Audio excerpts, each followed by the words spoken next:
नाजरीन, आपने एक चीज नोट की होगी कि बांग्लादेश के अंदर सरकार चेंज होने के बाद इंडिया ने हर तरह की कोशिशें करके देख ली हैं डिप्लोमेटिक फ्रंट्स पे। नई सरकार को प्रेशराइज करने के हवाले से हर तरह की कोशिशें उन्होंने करके देख ली हैं। अमेरिका समेत और वेस्ट समेत मुख्तलिफ फोरम्स पे इन्होंने बांग्लादेश का मुद्दा उठाया है, लेकिन किसी ने इनकी बात नहीं सुनी। इनको रिक्वायर्ड सपोर्ट इंटरनेशनल कम्युनिटी में हासिल हुई नहीं है। इसकी वजह क्या है? इसकी वजह असल में एक शख्स है, एक शख्सियत बांग्लादेश की ऐसी है जिसकी वजह से इंडिया की ये तमाम कोशिशें नाकाम हो रही हैं, और उस शख्स का नाम है मोहम्मद यूनिस। मोहम्मद यूनिस की इंटरनेशनल क्रेडिबिलिटी नरेंद्र मोदी साहब से भी ज़्यादा है। नोबेल प्राइज़ उन्होंने जीता हुआ है, और इनके खुद के ताल्लुकात जो हैं आलमी सतह पर बहुत सारे मुल्कों के साथ बड़े बेहतरीन रहे हैं। तो इस वजह से इंडिया की जानिब से जो प्रोपेगेंडा किया जाता रहा है कि बांग्लादेश जो है वो एक्सट्रीमिज्म की तरफ बढ़ रहा है और वहां पर हार्डलाइनर्स आ गए हैं और सिक्योरिटी का बहुत बड़ा थ्रेट है, nobody is buying these theories. लेकिन इसके साथ साथ आपने एक और भी चीज नोट की होगी, और खास तौर पर पिछले 3-4 हफ्तों से लेके, वो चीज ये है कि बांग्लादेश की जो आर्मी है ना, ये काफी अंडर अटैक रही है। इंडिया की मीडिया के अंदर खास तौर पर दे आर अंडर अटैक, और इनके खिलाफ इंडियन मीडिया भरपूर प्रोपेगेंडा करता हुआ नजर आ रहा है ना। इस प्रोपेगेंडा की वजह असल में डिवाइड एंड रूल की पॉलिसी है। इंडिया की मौजूदा सेटअप के अंदर वो जो सिविलियन सेटअप है मोहम्मद यूनिस वाला, वहां पर तो कोई जगह नहीं बन रही, और ना ही कोई रेलेवेंस बन रही है, और ना ही कोई यूनिस उनकी बात सुन रहा है। जो नाइंसाफी वाली बात होती है, वन साइडेड जो उनकी फरमाइशें होती हैं, वो नहीं मानी जा रही। तो उसके बाद इन्होंने अपनी तमाम तर तवज्जो फौज के ऊपर रखी हुई है कि फौज के अंदर से कोई सपोर्ट मिले, लेकिन वो भी नहीं हो रहा। अब इस सूरत हाल को देखते हुए एक नई स्ट्रेटजी डिजाइन की गई डिवाइड एंड रूल की, कि फौज को डिवाइड किया जाए अंदर से, और कोई ऐसा फ्रिक्शन फौज के अंदर तख्लीक कर दिया जाए जो कि प्रो इंडिया हो, और इंडिया की जो डिजाइन हैं उसको इम्प्लीमेंट करने के लिए हेल्पफुल हो। नाउ यहाँ इस प्रोग्राम के अंदर हम इस तरह की रिपोर्ट्स इंडियन मीडिया की और उनके जो रिटायर्ड ऑफिशियल्स हैं उनकी तरफ से जो स्टेटमेंट्स दिए गए हैं उनको एक्सपोज करते रहे हैं।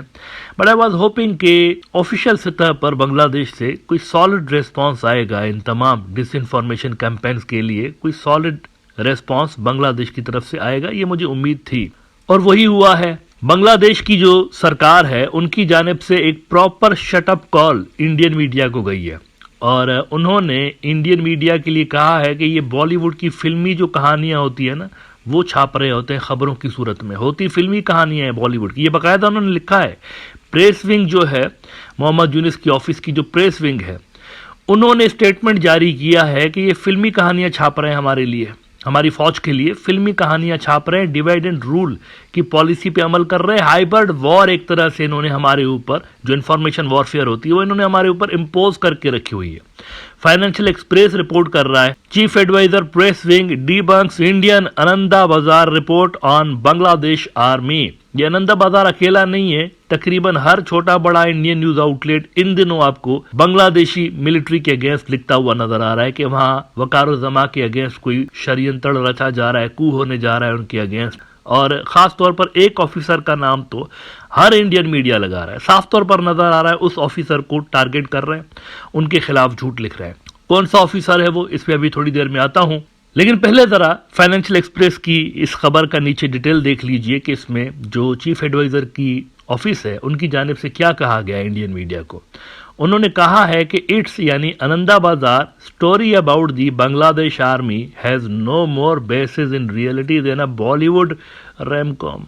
ये फिल्मी है, फिल्मी सारे ड्रामेबाजियां कर रहे हैं, बॉलीवुड की फिल्मी कहानियां हमारी फौज के खिलाफ लगा रहे हैं, रियलिटी बता के लोगों को उल्लू बना रहे हैं। और आगे उन्होंने कहा कि Indian media is employing techniques. अच्छा, ये इंडियन मीडिया नहीं है, पीछे से ऑब्वियसली आप समझ सकते होंगे कि कौन इनको चाबी दे रहा होगा इंडिया के अंदर। भाई कोई बोल रहा है तभी सारे तोते की तरह एक ही जबान बोल रहे हैं ना। ऐसा कैसे हो सकता है कि तमाम मीडिया आउटलेट्स एक ही बात खुद ही लिख रहे हो? ऐसा तो नहीं है ना। स्पेसिफिक शख्सियात हैं उनको टारगेट कर रहे हो, सिर्फ उनके बारे में लिख रहे हो। मतलब मोहम्मद यूनिस नंबर 1 पे है, उसके बाद जो मिलिट्री के अंदर 3-4 सिर्फ ऐसे लोग हैं जिनके खिलाफ ये रिपोर्टें छाप रहे होते हैं। डिवाइड एंड रूल क्लियरली नजर आ रहा है कि उनकी पॉलिसी है। कहते हैं आगे कि Indian media is employing techniques of what has become known as hybrid war to support the country's long time proxy Sheikh Hasina. and to attempt to discredit the people and institutions of Bangladesh that in July and August brought her despotic rule to an end, according to the statement. Hybrid war uses information operations known as disinformation to divide its targets both internally and from its natural friends and allies. BNP को इन्होंने system के अंदर से बाहर निकालने की कोशिश की थी कुछ अर्सा पहले, आपको याद होगा। बीएनपी को उन्होंने ये लॉलीपॉप देने की कोशिश की कि मोहम्मद यूनिस और इस्लामिस्ट जो है और जमात इस्लामी और स्टूडेंट्स ये सारे एक हैं, ये सारे मिले हुए हैं, इन्होंने आपको बाहर निकालना है सिस्टम से और आप हमारे साथ मिल जाइए। बीच में उन्होंने बीएनपी को पॉलिटिकली अपने साथ मिलाने की कोशिश की, नाकामी उनको नसीब हुई। अब फौज के ऊपर इन्होंने इंफॉर्मेशन वॉरफेयर का जो रुख है वो मोड़ दिया उस तरफ। कहते हैं A disinformation operation typically begins with an entirely fabricated story, बिल्कुल ठीक बात है, with no evidence and views attributed to unnamed people planted in a friendly or playable media outlet. एक झूठ ये भी कहा गया जनवरी के अंदर कि मोहम्मद यूनिस भाग जाएंगे जनवरी में। आपके साथ मैंने इस प्रोग्राम में वो इंडियन जो खबरें हैं वो शेयर की थी, जनवरी में भाग जाएगा। ये क्यों लिख रहे थे ऐसा? क्योंकि नीचे यही बता रहे थे उन ऑफिशियल्स को जिनको ये अपने साथ मिलाने की कोशिश कर रहे थे ना, उनको यही बता रहे थे ये भागने वाला है, हमारा सिस्टम आने वाला है, हमारे साथ मिल जाओ, हमारा सेटअप आने वाला है, मिल जाओ हमारे साथ और अपनी वफादारियां तब्दील कर लो। अच्छा, वो जो ऑफिसर है जिसको खास तौर पर टारगेट किया जा रहा है इंडियन मीडिया के अंदर, उनका ज़रा देख लीजिए, कितने सारे न्यूज़ आउटलेट्स उनका नाम लेके तो लिटरली अनाब शनाब लिखे जा रहे हैं। इकोनॉमिक टाइम्स इंडियन अखबार है, speculation rife over coup against Bangladesh army chief, और फिर कहते हैं lieutenant general Mohammad Faizur Rahman, quarter master general of Bangladesh Army, known for his pro-Islamic sentiments, may be plotting to take over the reins of the army. It has been learned Rahman had engaged with the visiting chief of Pakistan's ISI and its delegation to Dhaka last week.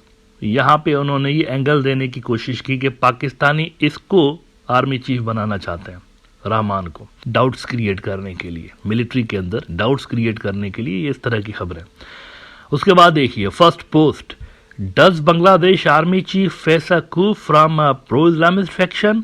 Lieutenant general Mohammad Faizur Rahman, the quarter master general of the Bangladesh army and known for his pro Islamist views may be planning to seize control of the army according to report. देख रहे हैं आप, wording भी एक जैसी है, ये कोई इत्तेफाक नहीं है, ये सारे के सारे एक ही तोते की तरह, पैरट की तरह रट लगाए हुए, pro Islamist Faizur Rahman, pro Islamist Faizur Rahman, ये इनको बताया जा रहा है, इनको फीड किया जा रहा है, ये छापो ये छापो, कहीं ना कहीं से इनको दिया जा रहा है इंडिया के अंदर चाबी, और आप समझ सकते हैं कि कहाँ से आ रही होगी कि ये छापो। डिस्ट्रस्ट क्रिएट करने की कोशिश है मिलिट्री के अंदर ही, आपस में शक करें एक दूसरे के ऊपर। उसके बाद ये देखिए स्वराज्या, इन्होंने लिखा 27 जनवरी को, आफ्टर ISI चीफ से visit coup rumors swirl in Bangladesh army.